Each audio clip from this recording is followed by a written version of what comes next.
Él es la roca cuya obra es perfecta, porque todos sus caminos son rectitud. Dios de verdad y sin ninguna iniquidad en él, es justo y recto. Les invito, hermanos, a alabar a nuestro Dios con dos hermosos himnos. Amarte solo a ti, Señor, y ya pertenezco a Cristo.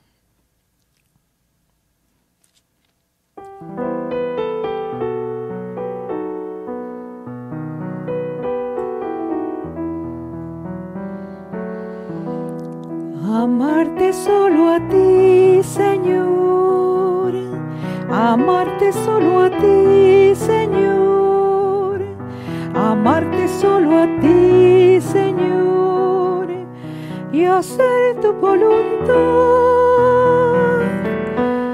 seguir tu camino, Señor, seguir sin desmayar, Señor, seguir hasta el final, Señor, y no mirar atrás, seguir tu camino, Señor, seguir sin desmayar, Señor, seguir hasta el final, Señor, y no mirar atrás. Confiar tan solo en ti, Señor, confiar tan solo en ti, Señor, confiar tan solo en ti, Señor, y hacer tu voluntad, seguir tu camino, Señor, seguir sin desmayar, Señor, seguir hasta el final, Señor, y no mirar atrás, seguir tu camino, Señor, seguir sin desmayar, Señor, seguir hasta el final, Señor, y no mirar atrás.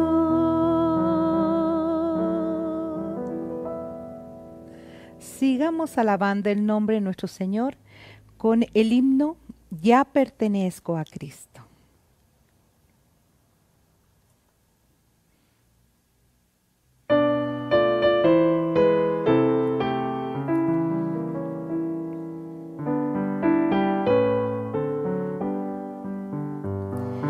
Cristo el Señor me ama por siempre, mi vida guarda eternamente, vence el pecado, cuida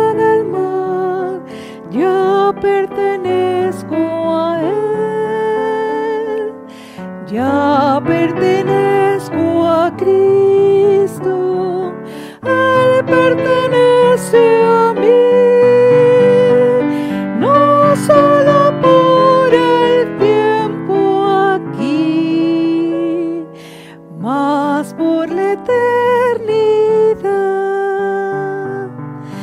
Cristo bajó del cielo a buscarme, cubierto de pecado encontróme, me levantó de vergüenzas mil, ya pertenezco a Él, ya pertenezco a Cristo, Él pertenece a mí,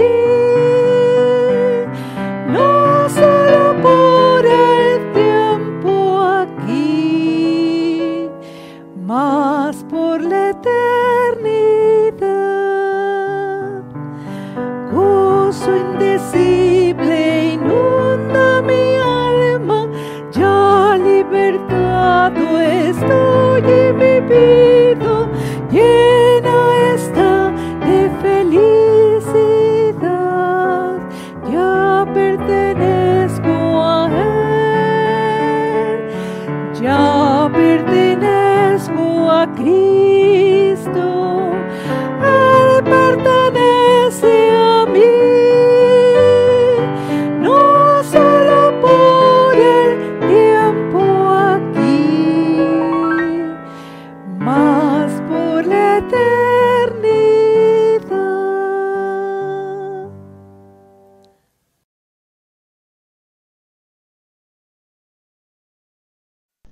Buenas tardes, hermanos. A nombre de la Primera Iglesia Bautista de Querétaro, reciban un cordial saludo. Es un gozo poder seguir alabando a nuestro Dios y poder escuchar su palabra aún en medio de la adversidad.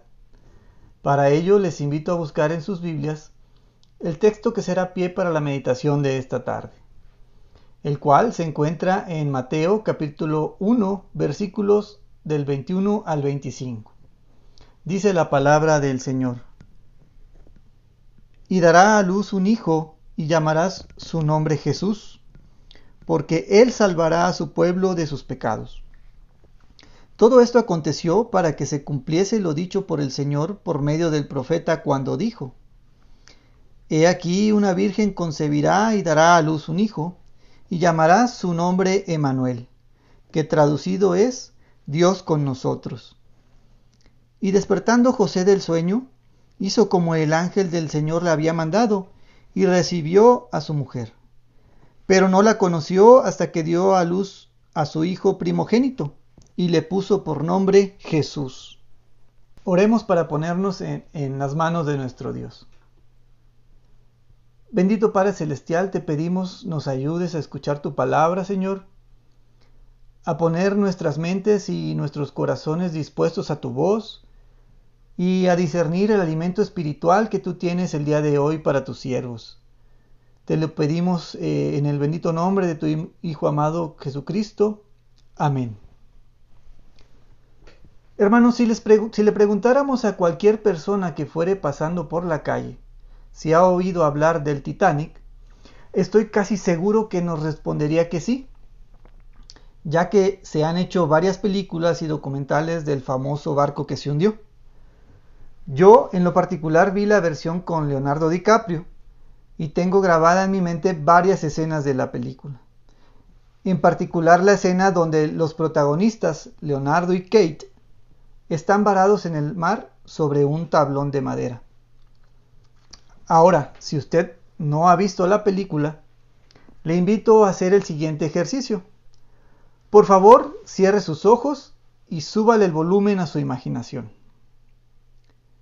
Imagínese que está usted en un palacio flotante, con lujosos salones, adornado con hermosos candelabros resplandecientes.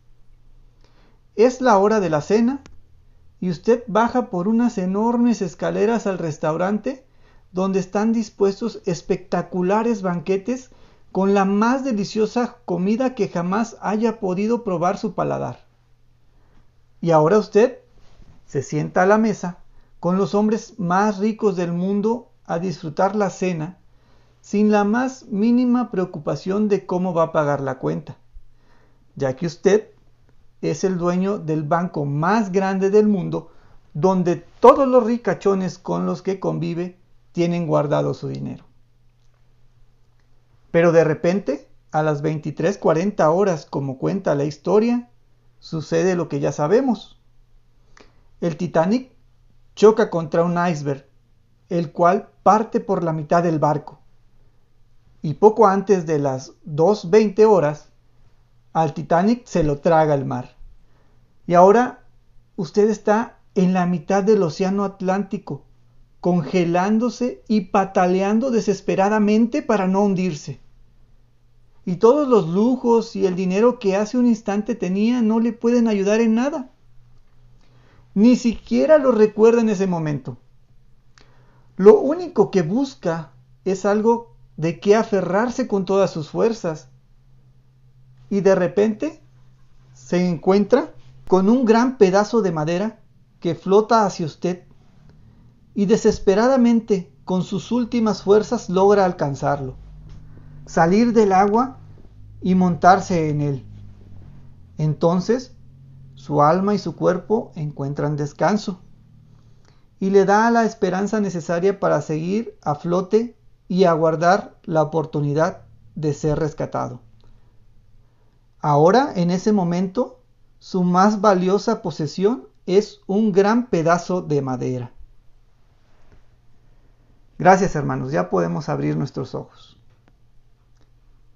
Guardando el sentido de proporción, podemos comparar la salvación del creyente con el trozo de madera que lo acaba de salvar de morir ahogado. A los ojos del mundo, la salvación no tiene ningún valor y es por eso que la desprecian. Pero a los ojos del creyente, la salvación es su tesoro más valioso. Ahora bien, es importante recordar de dónde proviene ese invaluable tesoro. Lucas, el médico amado, en Hechos 4:12 dice: y en ningún otro hay salvación, porque no hay otro nombre bajo el cielo dado a los hombres en que podamos ser salvos. El nombre Jesús, en hebreo, Yeshua, significa el Señor salva. Así que es más adecuado para cifrar el origen, la naturaleza y la ejecución de la obra redentora de Dios. No es raro que salvación sea el término bíblico más utilizado en el pensamiento cristiano para resumir la provisión de Dios para nuestra condición humana. Salvación cifra también la razón de la venida de Cristo. El mismo Señor Jesucristo dijo al respecto: porque el Hijo del Hombre vino a buscar y a salvar lo que se había perdido. Lucas 19:10. Basados entonces en nuestra lectura bíblica, consideremos pues lo que Dios tiene para nuestra edificación. En primer lugar, hermanos, debemos entender que la salvación es del Señor en su origen. Uno de los temas de discusión más antiguos sobre el cristianismo, sobre su origen y su mensaje, tiene que ver con la figura histórica del Señor Jesús. Durante mucho tiempo se cuestionó la existencia real del Señor Jesús, afirmando que tanto él como el resto de los protagonistas del Nuevo Testamento eran simples ficciones literarias. La base para tales afirmaciones se encuentra en la escasez de referencias a su persona en fuentes históricas no cristianas. Según palabras de Isaac Ginsburg, un autor judío, dice: no debe olvidarse que Jesús fue en vida una persona harto insignificante. Desempeñó un papel reducido y ejerció una influencia muy pequeña en la vida de su pueblo. El joven y entusiasta soñador del lejano villorrio de Nazaret no llamó, al parecer, mayormente la atención a sus contemporáneos, siendo esta la causa porque se habla tan poco de él en las fuentes antiguas. Declaraciones de esta naturaleza no deben ser motivo de escándalo o de incomodidad para los cristianos, pues reflejan parte de la realidad. El historiador Daniel Drops comenta lo siguiente: ateniéndonos solo a los documentos romanos, no es rigurosamente demostrable que Cristo existiera y que fuere condenado y crucificado bajo Poncio Pilato. Pero parece grandemente probable y resulta admitido por mucha gente poco después de su muerte. Por lo tanto, se puede exponer un último testimonio, el de sus adversarios. El término cristiano fue en su origen un mote. Mote es el nombre que se da a una persona en vez del suyo propio y que generalmente hace referencia a algún defecto, cualidad o característica particular que lo distingue.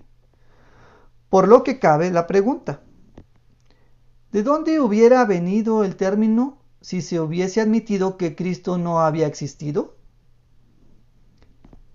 Uno de los polemistas anticristianos del siglo II, Celso, cuyos ataques fueron tan violentos que grandes cristianos como Orígenes trataron de refutarlos, no puso jamás en duda la historia de Jesús, tal y como la conocemos. Con lo fácil que le hubiera sido decir: vuestro Cristo no ha existido nunca. Pero el hecho es que jamás lo dijo. Pero el Señor mismo, quien hizo de la proclamación del reino su mensaje, contó sobre la siguiente parábola. El reino de los cielos es semejante a la levadura que tomó una mujer y escondió en 3 medidas de harina, hasta que todo fue leudado. Mateo 13:33. Es verdad que en un principio ni judíos ni romanos dieron mucha importancia a Jesús y a su mensaje. La harina no había leudado aún, pero con el tiempo tuvieron que aprender a tomarlo muy en serio. Pero más allá de cualquier especulación, el mejor testimonio sobre Jesús con el que contamos proviene de los documentos del Nuevo Testamento. Dicho testimonio fue escrito por creyentes y para creyentes, y por tanto mira al Jesús total, es decir, lo mira tanto con los ojos de la historia, los que lo pudieron ver en carne y hueso, como con los ojos de la fe, los que no lo vieron con los ojos, pero creyeron con el corazón. Y que nos dicen, ¿y qué nos dicen sobre el Señor Jesús y su participación en la salvación los documentos del Nuevo Testamento? Bueno, nos dicen que la salvación de los hombres es el anhelo del corazón de Dios y que en consecuencia es el propósito del propio corazón de Jesucristo. En virtud de lo anterior, Dios ha tomado la iniciativa en nuestra redención. Jesús es el origen de la salvación porque Él es quien vino a buscar lo que se había perdido. Pero también se nos advierte que los hombres somos responsables de dar respuesta al llamado de Dios, porque rechazar dicho mensaje implica la muerte eterna. Juan 3:36 dice: el que cree en el Hijo tiene vida eterna, pero el que rehúsa creer en el Hijo no verá la vida, sino que la ira de Dios está sobre él. En segundo lugar, vemos que la salvación es del Señor en su naturaleza. Una segunda objeción popular al mensaje cristiano tiene que ver con la figura bíblica del Señor Jesús, pues su doble naturaleza, por una parte divina y por otra parte también humana, dio origen a grandes polémicas durante los primeros siglos de nuestra era. Por esta razón, basados en la irrefutable evidencia bíblica, los autores del Nuevo Testamento primero y numerosos pensadores cristianos y concilios eclesiásticos después sostuvieron de forma inamovible esta doctrina. Como ejemplo de esta dualidad, Irineo de León dijo: Jesucristo, que es del linaje de David, hijo de María, que nació verdaderamente y comió y bebió, fue perseguido verdaderamente bajo Poncio Pilatos y verdaderamente clavado en la cruz a la vista de los moradores del cielo, de la tierra y del infierno, el cual además resucitó de entre los muertos por la virtud del Padre, a cuya semejanza nosotros que creemos en Él, nos resucitará su Padre en Cristo Jesús, fuera del cual no tenemos vida verdadera. En el mismo sentido, el credo niceno, promulgado en el concilio de Nicea en el año 325 después de Cristo, formuló la siguiente declaración: Hijo unigénito de Dios, que nació del Padre antes de todos los siglos, luz de luz, Dios verdadero de Dios verdadero, engendrado, no creado, consubstancial con el Padre, por quien todo fue hecho, quien por nosotros los hombres y para nuestra salvación descendió de los cielos, se encarnó en el Espíritu Santo, y María Virgen se hizo hombre, fue crucificado por nosotros en tiempo de Poncio Pilatos, padeció, fue sepultado y al tercer día resucitó conforme a las Escrituras. Es necesario aclarar que mucho antes de que los credos fueran empleados con fines litúrgicos, es decir, como simples rezos, fueron contundentes confesiones de fe del cristianismo primitivo. Asimismo, cabe aclarar también que con toda su solidez, exactitud doctrinal, ni las formulaciones de los padres, ni las declaraciones de los credos dieron origen a la verdad. Simplemente intentaron plantearla en términos más accesibles para el común del pueblo. Pero, ¿qué importancia tiene el que, en el marco de la redención de los hombres, Jesús sea Dios y hombre a la vez? La importancia de este hecho radica en la bendición de la cercanía de Dios con los hombres.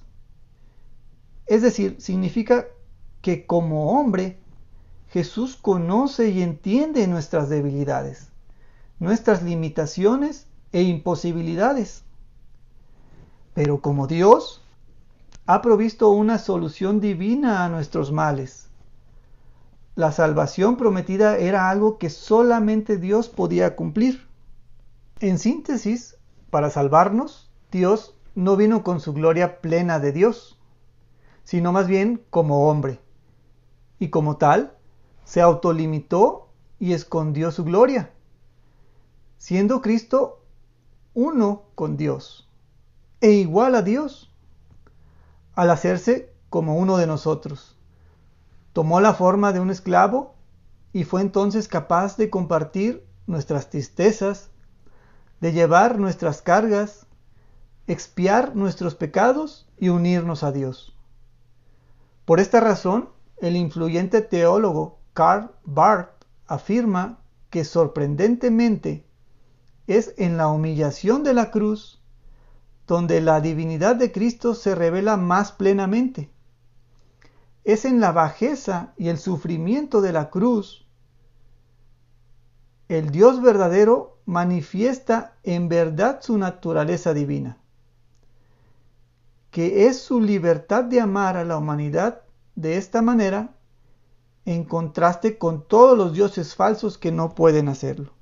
Como tercer punto, debemos conocer que la salvación es del Señor en su ejecución. Como ya hemos visto, la Biblia enseña que la salvación es una obra puramente divina, y en nada podemos intervenir nosotros los seres humanos, salvo en aceptar o en rechazar el llamado del Señor. Y es precisamente en este aspecto en donde todas las religiones del mundo se equivocan, ya que tratan de construir un puente desde el hombre hasta Dios.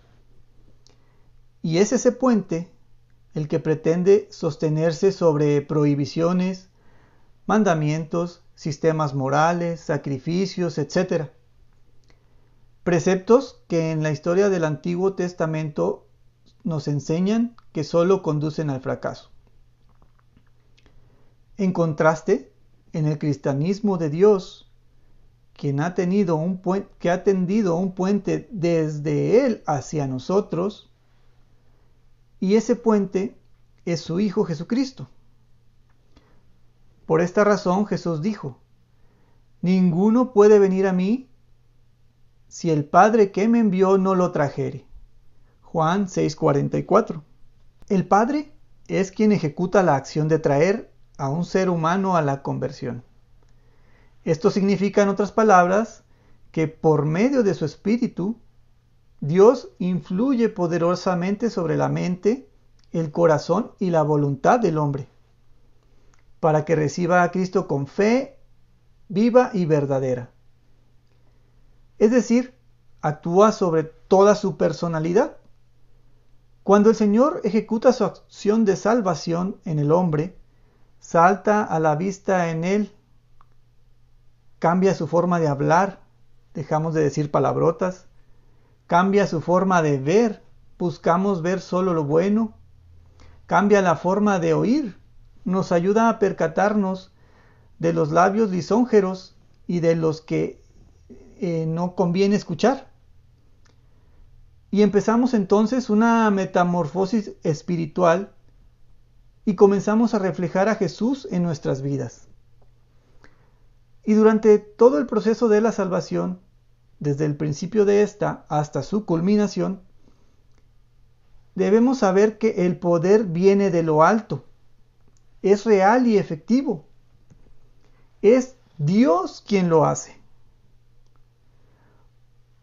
Por medio de su Espíritu, Dios guía a los hombres al arrepentimiento y a la fe. De lo que Juan 16:8 dice: y cuando Él venga, convencerá al mundo de pecado, de justicia y de juicio. ¿Qué significan estas palabras? Bueno, significan que en el proceso de la salvación, el Espíritu pone de manifiesto la culpa del mundo.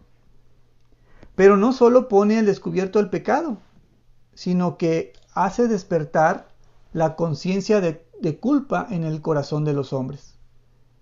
Esta conciencia de culpa es señal inequívoca de que vamos por buen camino. Así pues, el nombre Jesús significa el Señor salva, y Él es el autor de la salvación. Es entonces el único que puede establecer las condiciones de la ejecución de la obra de redención. Como conclusión, hermanos, estamos ya a pocos días de celebrar otro aniversario, como lo hacemos cada 25 de diciembre según el calendario gregoriano, del nacimiento del Señor Jesucristo en Belén. Y aunque dicen los que saben que el año y el día en que celebramos su nacimiento actualmente es inexacto, lo cierto es que después de más de 2000 años aproximadamente, del acontecimiento que marcó un antes y un después en la historia de la humanidad, pareciera para algunos que el Señor ha olvidado a su pueblo, ya que vivimos en un mundo cada vez peor, con más violencia y más maldad, con jóvenes acabados, refugiados en las drogas, con niños abandonados en las calles como si fueran basura. Estamos atravesando también tiempos difíciles y, a pesar de los avances inmensos de la ciencia, dejan ver lo débil y frágil que es el hombre ante un minúsculo virus que es imperceptible a simple vista. Todo esto está ocurriendo en el mundo actualmente, es cierto.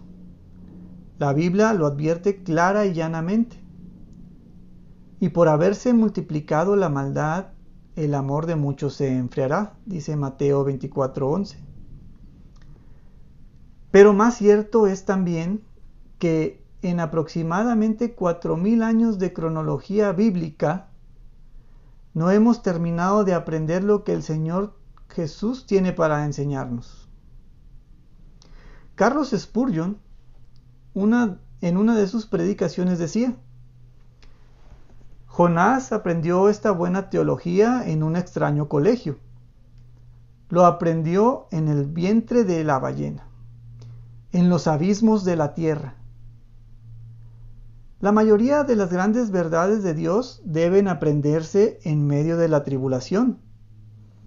Deben ser grabadas en nosotros con fuego, con el hierro candente de la aflicción, pues de lo contrario no contarán con nuestra aceptación. Nadie es competente para juzgar en lo relativo al reino, mientras no haya sido probado antes, pues hay muchas cosas que deben aprenderse en las honduras, que no podríamos conocer en las alturas. Descubrimos muchos secretos en las cuevas del océano que, si nos hubiéramos remontado al cielo, no habríamos podido conocer. Jonás, cuando fue liberado de su gran peligro, cuando por el mandato de Dios el pez abandonó obedientemente las grandes profundidades y entregó su carga en la costa, fue capaz de juzgar entonces. Y este fue el resultado de su experiencia en medio de la aflicción. La salvación es de Jehová. Es entonces que, como un relámpago, la percepción del mundo para el creyente cambia radicalmente y nuestros sentidos perciben lo bueno que ha sido, que es y que será el Señor con nosotros. Y sólo entonces podemos entender las palabras del siervo Job. De oídas te había oído, mas ahora mis ojos te ven. Job 42:5. Cuando el ángel le anunció a José el futuro nacimiento del Señor Jesús, lo hizo con un singular juego de palabras. Y llamarás su nombre El Señor salva, porque Él salvará al pueblo de sus pecados. El nombre del Señor es en sí mismo una poderosa declaración evangélica. Dicho nombre, como vimos, cifra el origen, la naturaleza y la ejecución de la salvación por parte de Dios. Oremos a nuestro Dios. Bendito y poderoso Señor, te damos gracias, Señor, por tu palabra. Te agradecemos, Señor, porque aunque los años han pasado, tu palabra sigue firme. Y, Señor, queremos pedirte humildemente que continúes tu obra de salvación en tus siervos, que nos ayudes, Señor, a recibir tus bendiciones espirituales y, Señor, que nos ayudes también con sabiduría a compartirlas. Gracias te damos en el nombre de Jesús. Amén.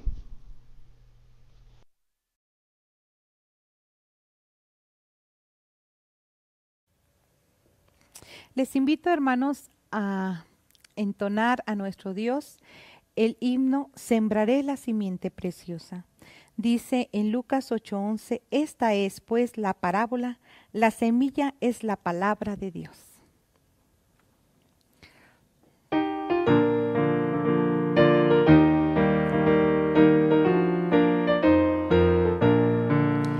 Sembraré la simiente preciosa del glorioso evangelio de amor. Sembraré, sembraré mientras viva, dejaré el resultado al Señor. Sembraré, sembraré mientras viva simiente de amor. Segaré, segaré al hallarme en la casa de Dios. Sembraré en corazones sensibles la doctrina del Dios de perdón. Sembraré, sembraré mientras viva, dejaré el resultado al Señor. Sembraré,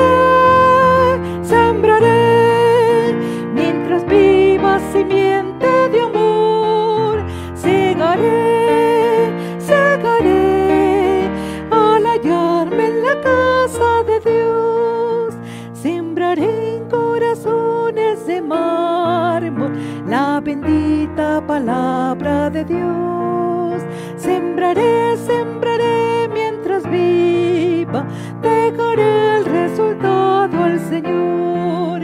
Sembraré, sembraré, mientras viva, si